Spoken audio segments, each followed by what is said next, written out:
Hello students, आज की इस वीडियो में हम बात करने वाले हैं यहाँ पर यूपी स्कॉलरशिप से रिलेटेड। जो आप लोगों का पीएफएमएस पोर्टल पर मैंने आप लोगों को बेनिफिशियरी वैलिडेशन और पेमेंट चेक करना बताया था, उसमें यहाँ पर आप लोगों के लिए काफ़ी सारी प्रॉब्लम्स यहाँ पर लिखी आ रही हैं।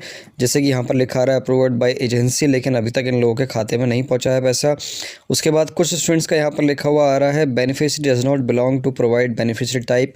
आज इस पर भी बातचीत करेंगे। और उसके साथ ही यहाँ पर अगली जो आप दिख रहे हैं यहाँ पर कुछ स्टूडेंट्स का पैसा जो है वो क्रेडिट भी हो गया है खाते में। ठीक है, 8 मार्च 2025 को ये क्रेडिट हो चुका है। तो ये कैसे क्रेडिट हुआ है और इनको पता चला है या नहीं चला है, उसके बारे में इन्फॉर्मेशन देंगे। उसके साथ यहाँ पर पेमेंट पेंडिंग एट पीएफएमएस पर भी यहाँ पर बातचीत करने वाले हैं। तो बात करते हैं सबसे पहले आप लोगों के फर्स्ट स्टेटस की।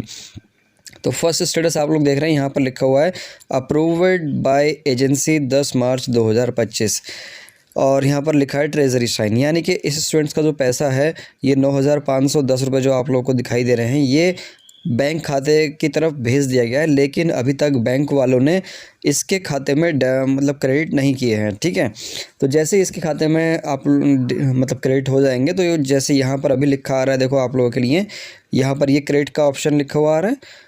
ठीक है, यहाँ पीएफएमएस डिजिटल ट्रांजेक्शन पेंडिंग, तो ये ट्रांजेक्शन आईडी।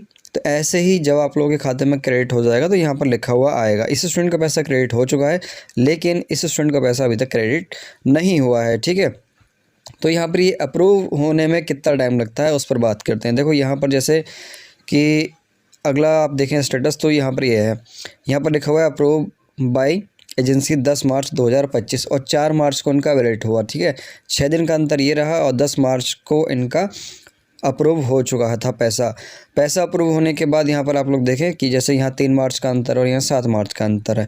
ठीक है, तो लगभग आप मान के चलें कि 4 से 6 दिन के अंदर अंदर आप लोगों के खाते में पैसा पहुँच जाता है। ठीक है, लेकिन ये ज़रूरी नहीं है कि 4 से 6 दिन के अंदर ही पहुँचे। अब जैसे यहाँ पर देखो 10 मार्च के अंदर अप्रूव हुआ और 12 मार्च को उनको खाते में भेज दिया गया, लेकिन पेंडिंग में है अभी तक। ठीक है, वो पेंडिंग में क्यों है, वो इनके बैंक की तरफ से कुछ प्रॉब्लम रही होगी। तो 2-4 दिन के अंदर अगर वो सही हो जाती है तो ठीक है। जैसे कि आज का टाइम है इन लोगों के पास, अगर आप बैंक खुलते हैं आज तो आज भी इनके खाते में क्रेडिट हो सकता है पैसा। दूसरी जो मेन दिक्कत आ रही है वो यहाँ पर ये आ रही है कि beneficiary does not belong to provide beneficiary type. ये क्यों लिखा आ रहा है, ये क्या सिस्टम है? देखो इसका आपसे कोई लेना देना नहीं है। यहाँ पर फर्स्ट लाइन में जो सॉल्यूशन लिखा हुआ है उसमें यहाँ पर क्लियर लिखा हुआ है कि solution user department and portal में इंश्योर दैट। ठीक है, क्लियरली यहाँ पर मेंशन है कि ना तो आपका कोई लेना देना है इससे, ना ही ये गलती आपकी तरफ से की गई है। जो भी किया जा रहा है ये आपकी जो डिपार्टमेंट है स्कॉलरशिप का वो प्लस पीएफएमएस, इन्हीं दो के बीच की कोई एक दिक्कत है, वो इन लोगों को अपने आप ही सही करनी है। चाहे कुछ भी वजह से आप लोगों का लिखा आ रहा है, अगर सॉल्यूशन मतलब अगर कोई प्रॉब्लम आ रही है यहाँ पर रेड में, तो इसके नीचे यहाँ पर सॉल्यूशन भी दिया गया होगा। ठीक है, इंग्लिश पढ़नी आती है सभी लोगों को, ध्यान से अपना पढ़ें, और उसको नहीं पढ़नी है तो ट्रांसलेट करके सीख लें, उसको पढ़ लें उसको। ठीक है, तो यहाँ पर आप लोगों को क्लियरली समझ में आ गया कि अप्रूव बाय एजेंसी लिखा है तो कब आपके खाते में क्रेडिट होगी। तो अप्रूव बाय एजेंसी अगर आप लोगों को लिखा है तो कम से कम आप 4 से 6 दिन का टाइम मान के चलें कि आप लोगों के खाते में क्रेडिट हो जाएगा। लेकिन ऐसे बहुत सारे स्टूडेंट्स होंगे जिनके खाते में यहाँ पर रिजेक्टेड भी लिखा आ रहा है। जैसे यहाँ पर देखो ये इनका अमाउंट है 15,504, लेकिन यहाँ पर रिजेक्ट लिखा आ रहा है। ठीक है, तो रिजेक्ट लिखा आ रहा है। मैंने फिर से आपको वही बात बताई कि अगर प्रॉब्लम लिखी है, प्रॉब्लम है, तो सॉल्यूशन भी नीचे ही दिया हुआ है कि यूज़र डिपार्टमेंट एंड पोर्टल में ensure that correct beneficiary are listed under the files of that scheme. ठीक है, user department and portal ensure करे। ठीक है, उनके हाथ में है, ये आप लोगों के हाथ में कुछ भी नहीं है, ना ही आप लोगों के द्वारा ये गलती की गई है। इसमें आप कुछ लोग कर भी नहीं सकते हैं। ठीक है, बस आप लोग इतना ध्यान रखें, अगर आप लोगों ने अभी तक अपने बैंक में केवाईसी वगैरह नहीं कराई है तो वो कर लें। और उसके साथ ही अगर आप लोगों का बैंक खाते में 3 महीने से कोई ट्रांजैक्शन नहीं हुआ है तो वो ट्रांजैक्शन भी आप लोग कर लें। ट्रांजैक्शन का मतलब ये है, चाहे आप 1 रुपया निकालें, चाहे 100 रुपये उसमें डालें या निकालें या डालें, जो भी करना है आप लोगों को, लेकिन उसमें करना है आप लोगों को 3 महीने के अंदर अंदर कोई ना कोई एक ट्रांजैक्शन होनी चाहिए। वो कैसे डालें, आप पेमेंट बैंक में जाकर डालें या फिर किसी और के माध्यम से डाल दें, गूगल पे, फ़ोनपे, पेटीएम, जिसके माध्यम से आप लोग डाल सकते हैं वो डाल दें पेमेंट उसके अंदर।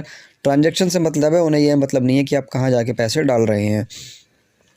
ठीक है, तो ये क्लियर आपको हो गया हो कि अभी पेमेंट का जो पेंडिंग स्टेटस है वो लगभग आप लोगों के मान के चलें कि वैसे तो मैंने आप लोगों को बताया कि 4 से 6 दिन के अंदर अगर अप्रूव हो जाता है और उसके बाद आपको बैंक में ही भेज दिया जाएगा, ठीक है। लेकिन अगर बैंक में नहीं भेजा गया, पेमेंट अभी तक पेंडिंग में है, तो आप मान के चलें कि अब जो आप लोगों की पेमेंट आएगी वो 17 तारीख के बाद आप लोगों को मिलने वाली है।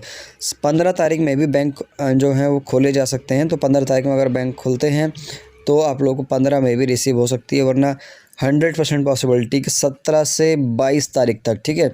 17 से 20 तक तो जनरल SC ST को मिलेगी और 17 से 22 तक OBC वाले जो स्टूडेंट्स हैं उन लोगों को मिल जाएगी, ठीक है।